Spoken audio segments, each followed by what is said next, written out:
আসসালামু আলাইকুম বন্ধুরা, আশা করি সবাই ভালো আছেন। বন্ধুরা, পাকিস্তানে অনুষ্ঠিতব্য ইরান এবং যুক্তরাষ্ট্রের মধ্যে যে সমঝোতা চুক্তির কন্ডিশনগুলি নিয়ে যে আলোচনা শুরু হয়েছিল তা শেষ হয়েছে। কোনো মীমাংসায় না পৌঁছেই বা কোনো মীমাংসায় তারা যাইতে পারেনি বা কন্ডিশনগুলির যে এক ব্রেক থ্রু আসে নাই। অর্থাৎ ইরান যা চাইছে তা মানতে রাজি না আমেরিকা, আবার আমেরিকা যে কন্ডিশনগুলি চেয়েছে সেগুলি মানতে রাজি না ইরান, মানার কথাও না। অর্থাৎ দুপক্ষই তাদের নিজেদের কন্ডিশনগুলির ব্যাপারে, শর্তের ব্যাপারে খুবই স্ট্রিক্ট, খুবই স্ট্রং, খুবই ফার্ম ছিল, যার কারণে এটা ব্রেক থ্রু হয়নি।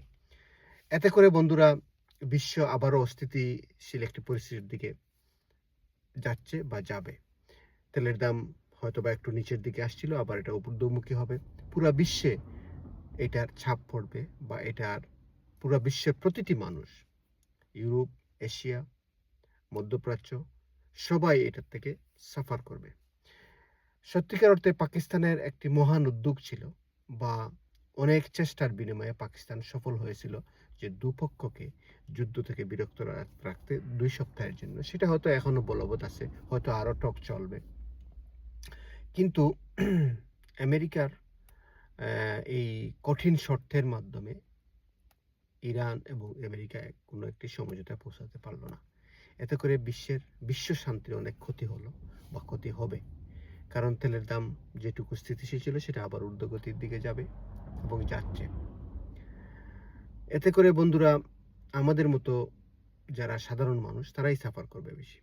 উন্নত বিশ্বের ধনী লোকগুলি কিংবা আপনার আমার দেশের ধনী যারা আছে, খুব ধনী লোক, তারা কি সাফার করবে বন্ধুরা? কিছুই না। সবসময়ই সব রকমের মহামারী, সব রকমের দুর্যোগ, সব রকমের যুদ্ধ অবস্থা থেকে উদ্ভট বা সৃষ্ট পরিস্থিতি থেকে সাধারণ মানুষই বেশি সাফার করে।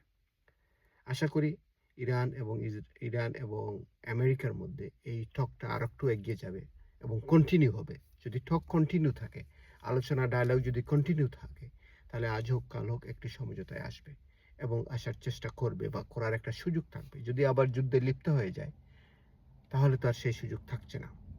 আশা করি বন্ধুরা, পাকিস্তান যে চেষ্টা করছে তা করে যাবে এবং পাকিস্তানকে বিশ্ববাসীর পক্ষ থেকে, আমাদের পক্ষ থেকে অনেক ধন্যবাদ। তারা এরকম একটি মহান বা মহৎ উদ্যোগ নিতে পেরেছে এবং এই টকটা আর একটু সফল হবে, কন্টিনিউ হবে, ডায়ালগ কন্টিনিউ হবে এবং সফল হবে ইনশাআল্লাহ। খুদা হাফেজ। গড ব্লেস বাংলাদেশ এবং বিশ্ব।